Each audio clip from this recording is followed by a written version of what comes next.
Une grande soif de vérité, grande soif de sens, grande soif d'être authentique, grande soif d'appartenance. Je pense que c'est toutes des grandes soifs que les jeunes, les 4 jeunes de mon film ressemblent. Ça me fascine, l'adolescence. Je ne sais pas pourquoi tout est possible, mais rien n'est certain.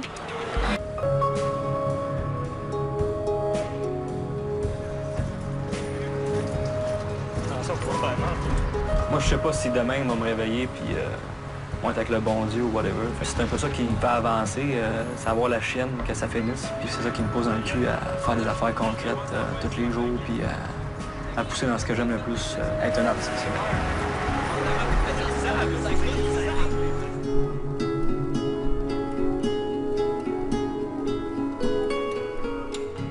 Je sais qu'il va tout le temps avoir quelqu'un qui va être là. Puis c'est pas mon père, c'est pas ma mère, là. Ça va être Dieu qui va être là. J'ai beau dire que ma meilleure amie, elle va être tout le temps là pour moi, mais je sais que Dieu, lui, peu importe si je vais y avoir dit que c'était une espèce de petit conte de la vie, je sais qu'il va tout le temps être là pour moi parce que Dieu est amour.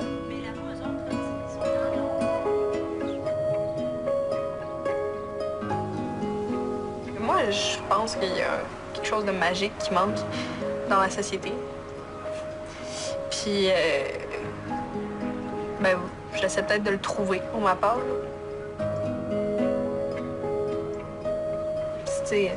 Aller boire des cafés tous les samedis au Second Cup avec mes petits amis d'Outre-Monde, je vois pas trop ce qu'il y a de magique là-dedans.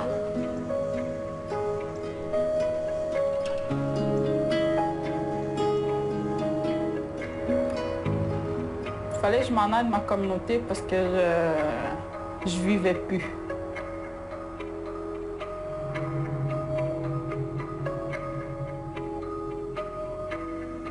Ça m'a attiré la spiritualité autochtone, mais personne ne m'a montré comment me servir de ça, comment faire. J'aimerais ça en connaître plus. Puis je sais que c'est ça qui va m'aider dans la vie.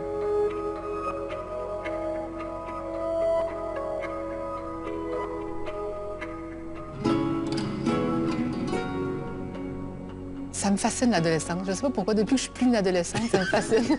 Je trouve qu'il y a une espèce d'intensité. C'est sûr, ça me rappelle moi aussi. Je me posais bien des questions, puis je trouvais que ça manquait de profondeur. Je trouve que les jeunes, souvent aussi, ont une lucidité sur leur société. Des fois, ils se rendent compte qu'il y a plein de trucs qui sont superficiels.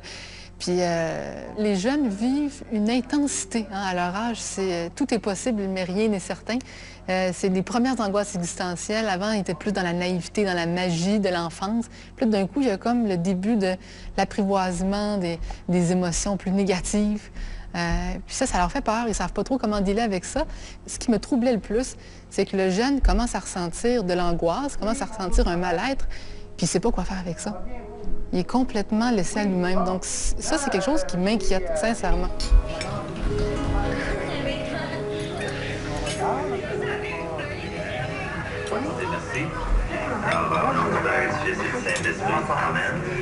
La première que j'ai trouvée, c'est Marie-France. Marie-France, elle est catholique. Elle vient d'un milieu très catholique, assez traditionnel, qui pourrait même nous faire penser à l'époque où on était plus catholique au Québec. Pourtant, elle cherche sa foi. Elle a la foi, ça a l'air assez clair pour elle, mais elle ne sait pas trop comment la vivre. Elle a comme le goût de se l'approprier, de le vivre différemment de ses parents. Donc, c'est tout son chemin entre cette espèce de dilemme de « je veux vivre ma vie, mais en même temps, j'aime la tradition de mes parents ». Donc, elle cherche à, dans le fond, trouver son autonomie spirituelle, comme bien des jeunes d'ailleurs. Elle a des parents qui sont très catholiques. Elle est née dans un environnement très catholique, mais elle avait envie de s'approprier sa foi à sa façon, ce qui est très représentatif de la société d'ailleurs, où on a plus envie d'être personnel dans sa façon de vivre la foi. On dirait que je me concentre pas là-dessus, je me pose pas vraiment de questions. Toutes mes valeurs, genre, j'y prends pas en considération quand je fais des choix, je suis vraiment arrêtée sur comme juste mes priorités puis pas sur qu'est-ce que je suis. Ceux que je pense encore comme mes parents, ça va rester de même longtemps. Mais plus ma personnalité, je vais grandir, plus ma personnalité va comme devenir plus forte. Plus, selon moi, ma foi, je vais l'adapter à ma façon. Quand je ne vais plus être ici, je sais que je ne serai pas capable de juste laisser tomber ça, je le sais, mais je vais juste l'adapter comme que je suis. Puis, comme que dans le fond, je l'ai toujours été, mais juste plus tard. J'ai encore plein de questionnements, puis la foi, c'est un questionnement. c'est tout le temps la même affaire, c'est tout le temps le même pattern. On se pose des questions, puis on essaie de mettre des hypothèses là, puis des questions là, puis c'est plus peut-être ça qui me gosse. J'ai l'impression qu'il n'y a rien de concret. Puis vu que je suis une fille qui fait tout concret, ça, c'est les pas, tu sais. Ça amène juste que, selon moi, c'est comme de l'espoir à la fois, tu sais. T'espères que tu vas aller au paradis, t'espères que tu vas avoir ça si tu pries, tu sais, c'est trop pas concret, c'est trop tout le temps un questionnement. Puis ça amène plus comme dans un esprit d'ambivalence, me semble, peut-être, qui fait que je me pose tout le temps des questions. Kevin, c'est un artiste qui, dans le fond, s'est dit « j'ai des insatisfactions ». Lui, il trouve en fait que la société en général ne veut pas voir des choses qu'il faut voir. Tu sais, les choses difficiles à voir, les choses laides, comme il dit. Puis lui, il en crée du beau. Donc, il prend des sujets très controversés ou qui dérangent, puis il fait une œuvre d'art avec ça.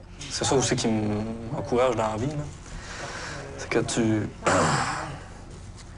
vois des affaires, puis au lieu de te dire « asti que c'est laid puis que le monde c'est de la merde », ben là, tu vas te dire, que ça serait une bonne œuvre, cette affaire-là, puis que ça a du potentiel d'être une belle affaire. Il s'est comme tout construit lui-même. Lui, je trouve qu'il est l'exemple même du gars qui est dans le vide, puis qui décide par lui-même, avec une drive assez incroyable, de tout se construire, dans le fond, un sens, en se créant lui-même son groupe, parce qu'il trouve que c'est dur tout seul, fait qu'il va chercher du monde qui lui ressemble. Ils sont tous des artistes qui vont s'entraider. Surtout aujourd'hui, comme quoi, justement, le monde sont de plus en plus indépendants. On essaie de faire notre petite business chacun de notre bord. Puis je trouve que dans la création puis en art, c'est important d'avoir une espèce de brotherhood, puis de se tenir ensemble pour essayer de justement s'entraider, puis créer quelque chose, créer un réseau. C'est ça. Puis les enfants jeunes, c'est ça s'inspire vraiment de l'organisation, si tu veux, des bikers, pour essayer de créer un brotherhood, si tu veux, une famille, l'esprit de famille. Mademoiselle, Candy, mesdames et messieurs. Moi, c'est vraiment pour essayer d'organiser un flux créatif. Enfin, essayer d'organiser des événements, des expos, tout ça, puis agrandir un peu ton réseau de contacts, de création. C'est un réseau de contacts. C'est un réseau contact. C'est des gens qui sont là pour t'appuyer, t'aider, puis commenter ce que tu fais. Parce que dans la vie, quand tu sors de l'école, quand tu rentres à pieds joints dans la vie, il n'y a pas tant de monde, surtout dans le domaine artistique, qui sont là pour te dire comment ça fonctionne.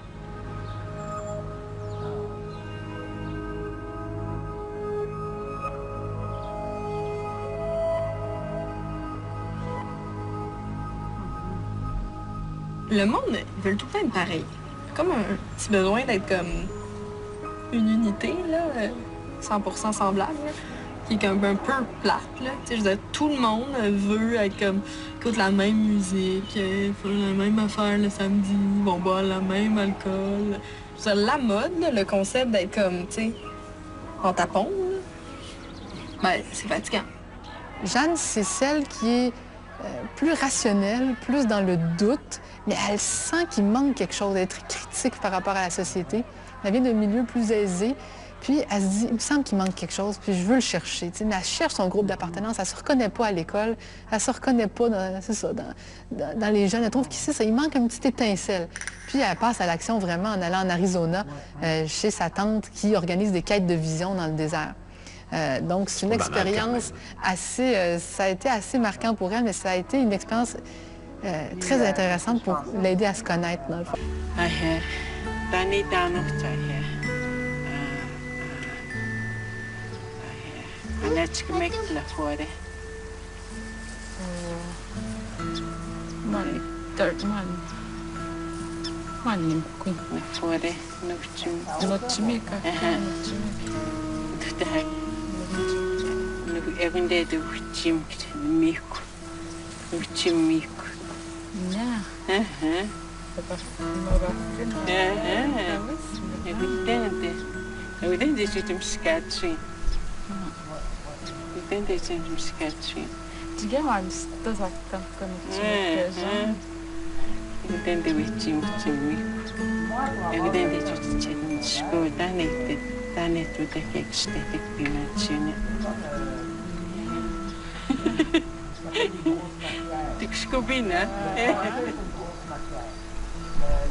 지지운데우지 대토 여기된데우지 마치셔도스 배우네 티딱고 근데 내가 위해서 이 티딱인데 네가